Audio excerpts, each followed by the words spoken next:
So good morning mga bossing, another day, another installation na naman tayo ng QCY Android head unit dito sa Mitsubishi Montero Sport. Ayan. So check natin mga bossing yung head unit ni bossing. Ayan. Ito po siya, as you can see, fit na fit po siya.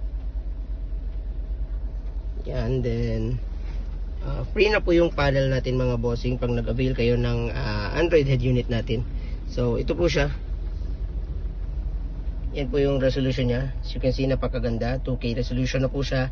Then meron po siyang Play Store. Yan, pwede tayong mag download ng kahit anong apps na gusto natin para dito sa Android head unit natin. So meron tayong YouTube and Netflix, then of course Waze, then meron din tayong Google Maps.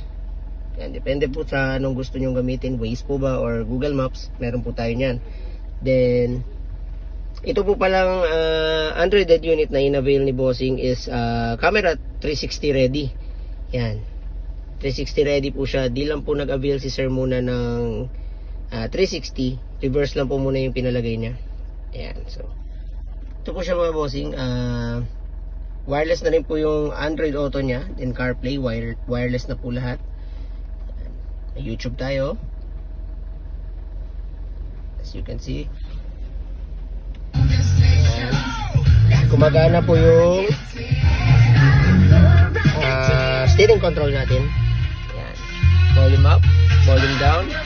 Then next, previews. Magana po lahat mga bossing.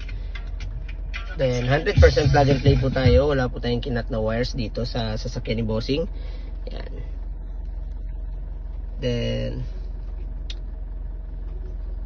yan, basic features lang po naman siya. Parang cellphone lang talaga siya na nilagay nyo po sa sasakyan nyo. Yan, kasi Android po siya. Yan. Then meron po tayong USB slots. Dalawang USB slots dito sa glove box ni bossing. Then meron din po tayong SIM card slot. Yan. Para may sariling internet yung Android head unit natin kapag nagbabiyahe tayo. Yan lang naman po yung quick features niya. Yan. Meron tayong voice command. Pwede nating i-activate yan. Then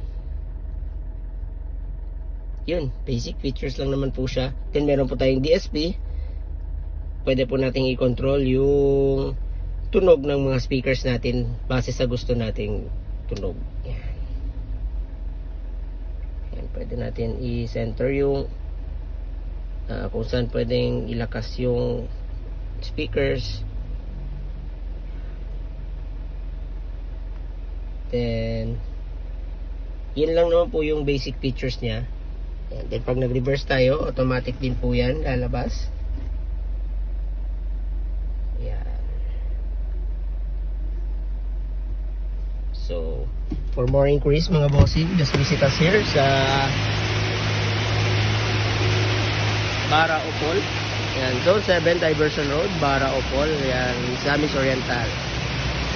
Yan lang po tayo mga bossing, highway lang po tayo. This road is going to CDO.